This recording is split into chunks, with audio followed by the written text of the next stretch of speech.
మీ business ను develop చేసుకోవాలి అనుకుంటున్నారా? మీ పరపతిని పెంచుకోవాలి అనుకుంటున్నారా? అయితే ఓకే టీవీ ద్వారా ఎల్ బ్యాండ్, ఆస్ట్రన్ band ad, scrolling ad, ad with voice overs, logo bug, video ads ద్వారా మీ యాడ్స్ ను పబ్లిష్ చేసుకోండి. సంప్రదించవలసిన ఫోన్ నెంబర్ 8520917933. గ్రేటర్ పరిధిలోని ఇద్దరు మాజీ మంత్రులు బీజేపీ వైపు చూస్తున్నారు. దీర్ఘకాలంగా బీఆర్ఎస్లో కొనసాగిన వీరు పార్టీని వీడేందుకు సిద్ధమయ్యారు. వీరిని చేర్చుకునేందుకు బీజేపీ సైతం సుముఖంగా ఉండటంతో ఫస్ట్ రౌండ్ చర్చలు దాదాపుగా కంప్లీట్ అయ్యాయి. కాంగ్రెస్లోకి వెళ్లడానికి దారులు మూసుకుపోవడంతో ప్రత్యామ్నాయంగా బీజేపీ వైపు చూస్తున్నారు. లోక్సభ ఎన్నికలకు ముందు వెళ్లడమా లేక కొత్త ప్రభుత్వం ఏర్పడిన తర్వాత లాంఛనంగా జాయిన్ కావడమా అనే డైలమా వీరిలో నెలకొంది. ఇద్దరు వేరువేరుగా ఈ ప్రయత్నాలు చేస్తున్నట్లు బీఆర్ఎస్ నేతలు సైతం దాదాపు కన్క్లూజన్కు వచ్చారు. తెలంగాణ భవన్లో విస్తృతంగా ఈ టాక్ నడుస్తుంది.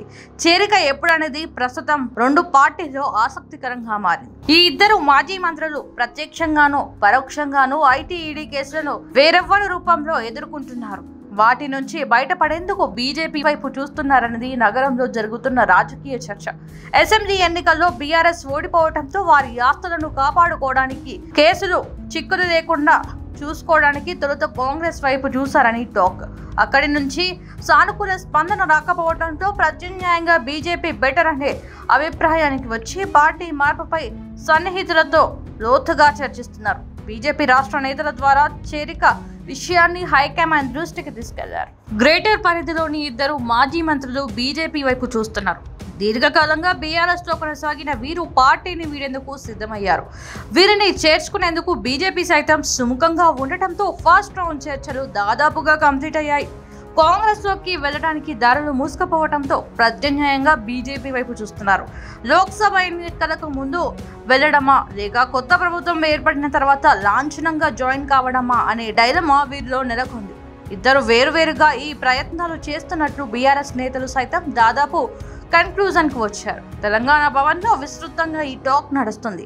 చేరిక ఎప్పుడనేది ప్రస్తుతం రెండు పార్టీల్లో ఆసక్తికరంగా మారింది. ఈ ఇద్దరు మాజీ మంత్రులు ప్రత్యక్షంగానూ పరోక్షంగానూ ఐటీ ఈడీ కేసులను వేరెవ్వరి రూపంలో ఎదుర్కొంటున్నారు. వాటి నుంచి బయటపడేందుకు బీజేపీ వైపు చూస్తున్నారన్నది నగరంలో జరుగుతున్న రాజకీయ చర్చ. అసెంబ్లీ ఎన్నికల్లో బీఆర్ఎస్ ఓడిపోవడంతో వారి ఆస్తులను కాపాడుకోవడానికి, కేసులు చిక్కులు లేకుండా చూసుకోవడానికి తొలుత కాంగ్రెస్ వైపు చూశారని టాక్.